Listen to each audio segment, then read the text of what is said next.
Buenas tardes, estamos con el doctor en fitomejoramiento Armando Rodríguez García y el principal tema que vamos a tratar con él es el cultivo del sorgo.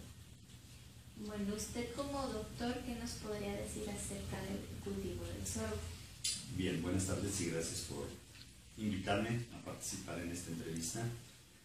Lo primero que yo les puedo platicar es el departamento de fitomejoramiento está integrado por diferentes secciones. Cada una de las secciones trabaja principalmente en un tipo de cultivo. De tal manera, entonces, tenemos la sección cereales, maíz, el Instituto Mexicano del Maíz, frijol, y entre ellos está el programa de sorgo, o sea, la sección sorgo, que trabaja precisamente lo que es el mejoramiento genético del sorgo. En el caso, por ejemplo, del sorgo, nosotros estamos organizados en los tres diferentes tipos de sorgos que trabajamos. Trabajamos en sorgo grano, sorgo forrajero y sorgo escobero. ¿Y qué características tiene esta planta?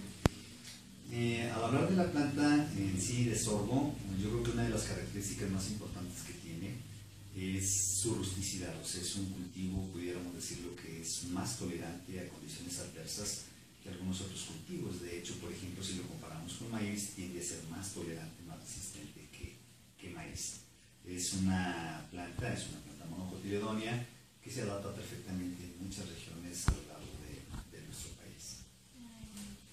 ¿Y cuál sería la importancia económica del sorgo? La importancia económica del sorgo es uno de los cultivos más importantes, yo creo que a nivel mundial, a nivel nacional también, ¿verdad? Y no porque se considere dentro de los básicos, sino de que el sorgo es la fuente principal, sí, de materia prima para la elaboración de alimentos balanceados del ganado. Una característica que tiene el sorgo en nuestro país es que es de los principales cultivos y somos de los principales productores a nivel mundial. Sin embargo, resulta que no logramos producir lo que consumimos. Somos el principal comprador de sorgo a nivel mundial.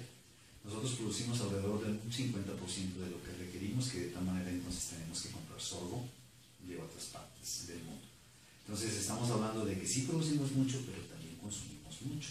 Y en realidad el consumo es para la elaboración de alimentos balanceados del ganado. También se está utilizando ya en algunas regiones de nuestro país como una alternativa para consumo humano. Mezclado la harina de sorgo blanco principalmente con de harina de maíz, y se han hecho algunas pruebas a nivel nacional en cuanto a elaboración de tortillas, una serie de productos para alimentación humana. El programa hace relativamente poco, ¿verdad? Generó una variedad de sorgo blanco que se está utilizando en la parte sureste aquí del estado. ¿Y qué nos podría decir acerca de los beneficios del sorgo?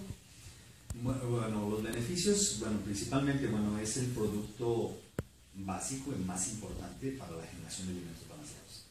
Otro es el hecho de que también puede utilizarse como consumo humano.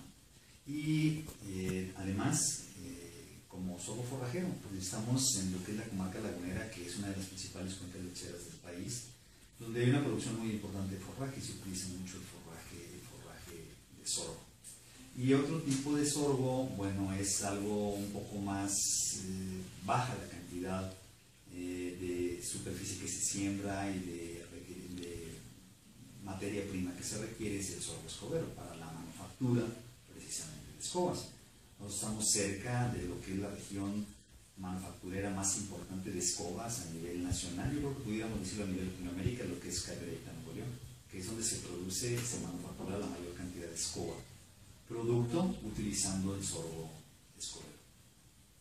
¿Y qué experiencias usted ha tenido con este cultivo? Muchas. He tenido oportunidad, estamos trabajando en el programa de sorgo. Lo que nosotros hacemos es formar materiales mejorados de sorgo, ya sea variedades o híbridos de sorgo. Donde se tienen más avances así significativos es en la formación de híbridos de sorgo grano. El sorgo grano principalmente se produce a nivel nacional en la parte de Tamaulipas, que es donde se produce más por superficie, y la otra parte es la parte del Bajío, con rendimientos muy importantes. Entonces, hemos tenido oportunidad de trabajar tanto para la parte de Tamaulipas como la parte del Bajío, en el caso de sorgo grano, el sorgo forraje para lo que es la parte de la comarca lagunera, y sorgo escobero aquí lo que es la región sureste del estado se ha avanzado, se tienen bastantes líneas para la formación de híbridos con excelentes características. Recientemente acabamos de cosechar en el campo experimental de INIFAP en Río Bravo, Tamaulipas, una tesis de maestría de una persona de posgrado del país de Nicaragua, y con excelentes resultados en cuanto a los materiales que se generan en el programa comparado con los testigos comerciales y testigos que se trabajan en el INIFAP.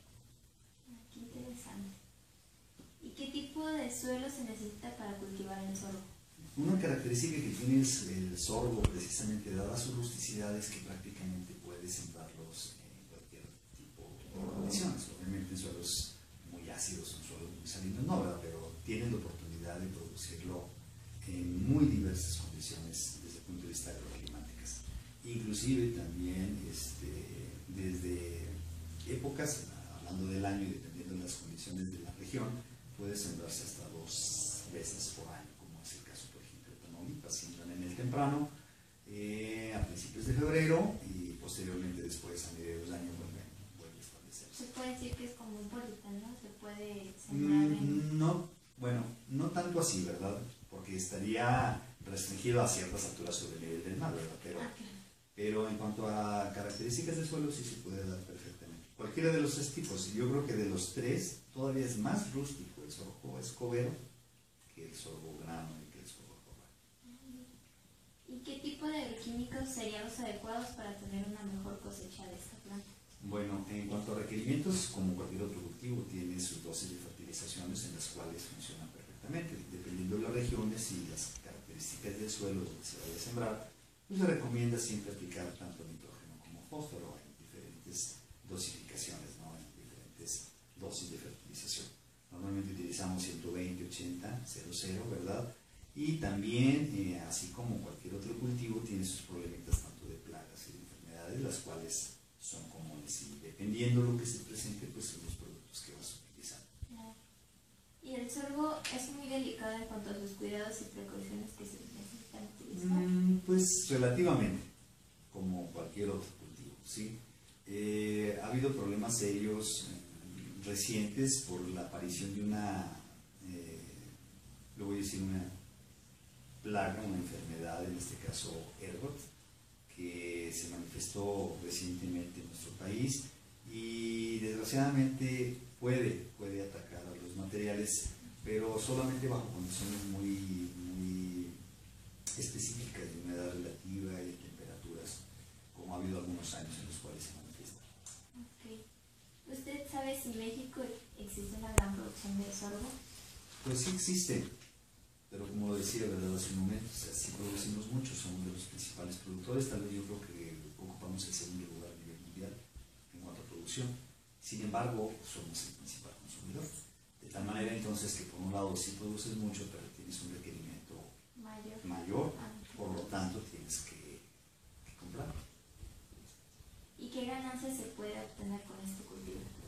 Bueno, pues como todos los cultivos, ¿no? O sea, siempre hay una relación beneficio-costo. En el caso de sorgo, dependiendo de la región y dependiendo también de cómo está el mercado, pues eso es la ganancia que puedes obtener. Hay regiones sorgueras de mucho tiempo, de muchos años, donde obviamente los costos de producción pueden ser relativamente bajos y eso te da oportunidad de un margen de ganancia, pues más o menos, puede decir, moderado, ¿verdad? O sea, bueno. Pues muchas gracias, profesor. Es todo por nosotras. Un gusto que nos haya atendido. Gracias.